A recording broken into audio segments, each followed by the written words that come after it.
There is a student debt crisis in the United States.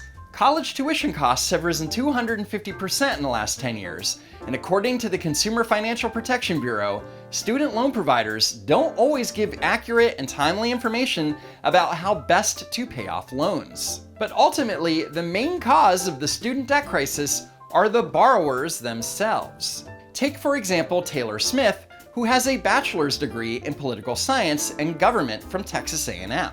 To pay for Texas A&M, Smith worked full-time throughout college.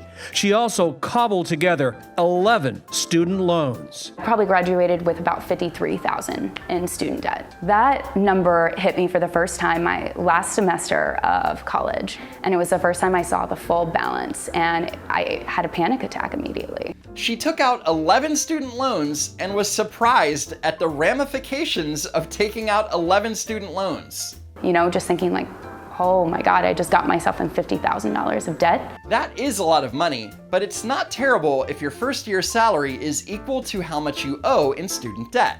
So if you owe $50,000, you should make at least $50,000 in your first year. Then she had to quit her first job, her dream job, registering voters in Colorado. So she went to college for political science and government, and her dream job is to work at a grassroots organization whose goal is to get millennials to register to vote? That's not even close to a 50 grand a year job.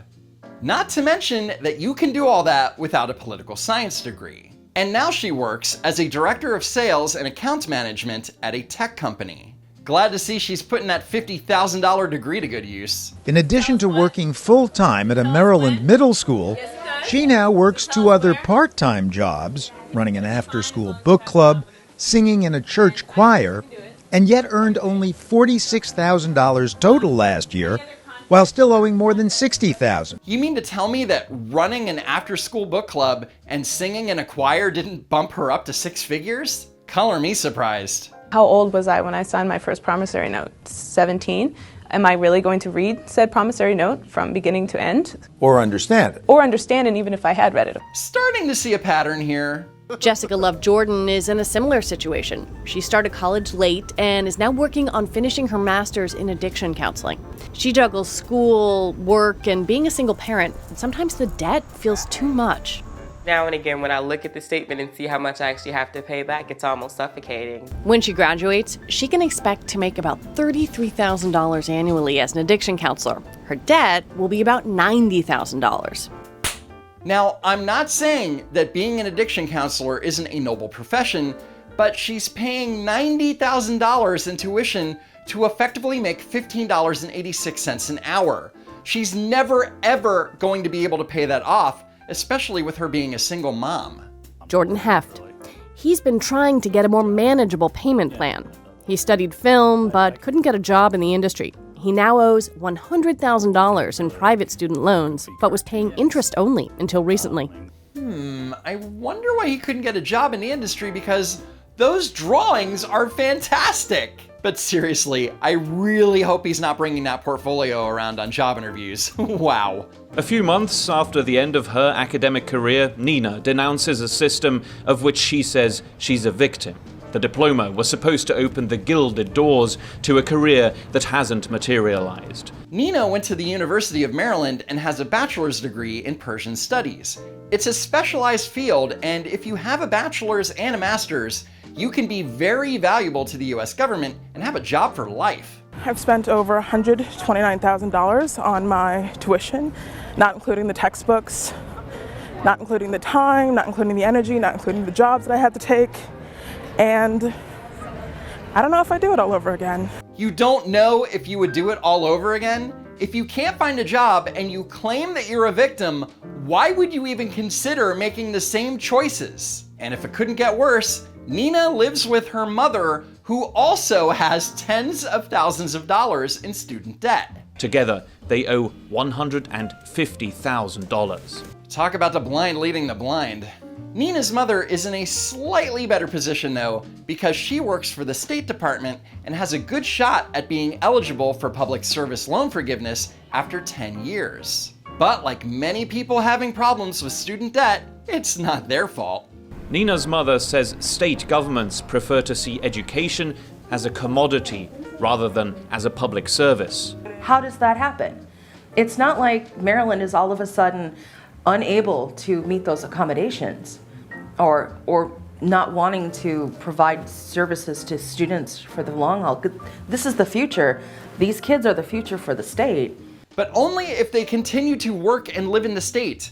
After this news segment aired, Nina left Maryland to go teach English in China. So much for being the future of the state. My name is Brittany. I went to Tufts University. I studied drama and communications, and I owe $118,000 in student loans. $118,000 for a drama degree. I hope it's going to good use. I'm a freelance production assistant. I also work at a dance studio as a receptionist, and I also work for a temp agency. The problem here is that you can spend $100,000 or $100 million on a drama degree, and there is no guarantee that you're ever going to become a working actress, let alone a famous one.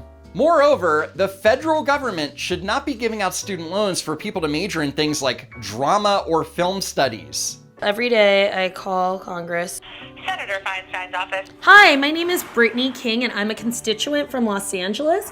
And I was calling to know, what are you guys doing about student loan reform? Aw, that's cute. She thinks that the government is going to pass comprehensive student debt reform.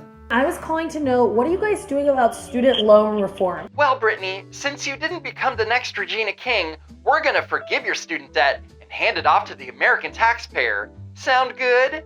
You think I'm kidding, but that's what some presidential candidates like Senator Elizabeth Warren plan to do. That's why I'm calling for universal free college and the cancellation of student loan debt of up to $50,000 for 42 million Americans. But what about the students who borrowed money, went to school, and paid back their student loans in full? Why do these people now get to pay for everyone else's free college? That's not fair. And thankfully, there are candidates like Pete Buttigieg who disagree with Senator Warren. Americans who have a college degree earn more than Americans who don't. As a progressive, I have a hard time getting my head around the idea of a majority who earn less because they didn't go to college, subsidizing a minority who earn more because they did.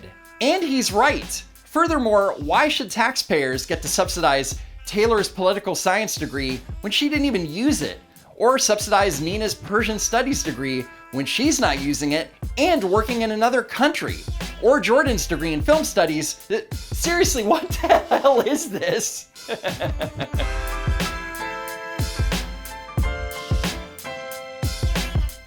Don't Walk Run Productions merchandise is now available on Teespring. Confuse your friends with a shirt that says Senior Political Analyst, or be a little bolder with the Professional Mansplainer, or just grab one with the Don't Walk Run cat and be part of a secret club because no one has any idea that this cat's related to politics. You can find these shirts and more at teespring.com/stores/don'twalkrun. You can also find a link in the description below. Anyway, thanks for watching, sharing, and hitting that like button. And if you haven't already, subscribe to the channel. Check out the links in the description, and as always, thanks for checking in, and I hope to see you next time. How, you might wonder, could people like Ricky Evans, age 32, who works in finance in the D.C. area and earns upwards of $70,000 a year, still have student loans of more than $80,000? Honestly, back then, I barely understood interest rates. The irony here is not only does he work in finance, but he went to school to get a bachelor's in mathematics. You'd think knowing how an interest rate works would be a basic thing to someone interested in math. But whatever, this is an older clip from 2012, and while he didn't fully understand what he was getting into initially, he's currently making six figures, so I'm sure he's fine. With a bachelor's and a law degree, Jack Kazir is $100,000 in the hole, only to wind up facing today's jobless legal market, $100,000 in hock. Yeah, at least $100,000, yeah. So even though I got like a 75% scholarship to a pretty good school, once I got there, the market collapsed. Now, you could blame it on a poor job market for lawyers, but Maybe it was the fact that under his name, there are pieces posted on Thought Catalog about a Jack Kazir squatting in a foreclosed home in Florida and testing positive for the worst STI you can imagine and having to call a bunch of past lovers telling them to get tested. If I were a hiring manager, I probably wouldn't have a lot of confidence in this guy. Nobody's perfect, but keep those things to yourself, or at least create a pseudonym. But yeah, sure, the job market, that was your problem.